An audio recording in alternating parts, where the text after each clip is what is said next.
2.5 months after a woman's body was found in a dumpster, investigators believe they now know who killed her. Cheryl Cain's body was found back in March. Yesterday, Escambia County, Florida Sheriff deputies made an arrest in this case. Tonight, the victim's father, who didn't want to show his face, talks to Fox 10 News. Christina Leavenworth has more. Just about everywhere Danny Cain looks, he sees memories of his daughter Cheryl. It's probably been the hardest thing we've had to deal with in our whole life. Her dad knew something was wrong when they didn't hear from her back on March 23rd. Her mother had texted her and I had texted her, and she didn't give any text messages back. And usually if you text her, she'd come right back at you. 2 days later, they found out why.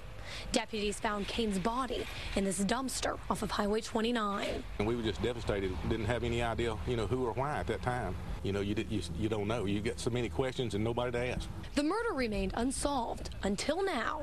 Deputies have arrested 29-year-old Scott Thompson for strangling Cheryl to death. Cain's father says the suspect was her ex-boyfriend's roommate. She was, tied up and strangled and thrown in a dumpster.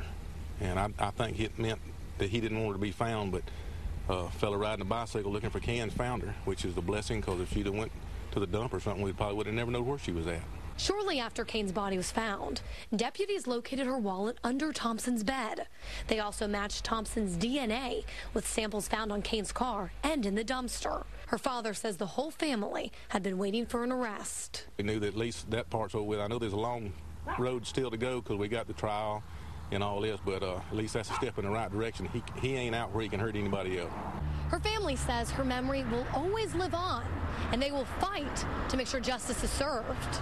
There's nothing we can do as far as bringing her back. I mean, what's done is done. We can't fix it, but we can set it right, get him convicted, and then just keep her memory alive.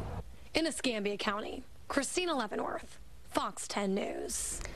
Thompson is being held in the Escambia County Jail tonight under no bond.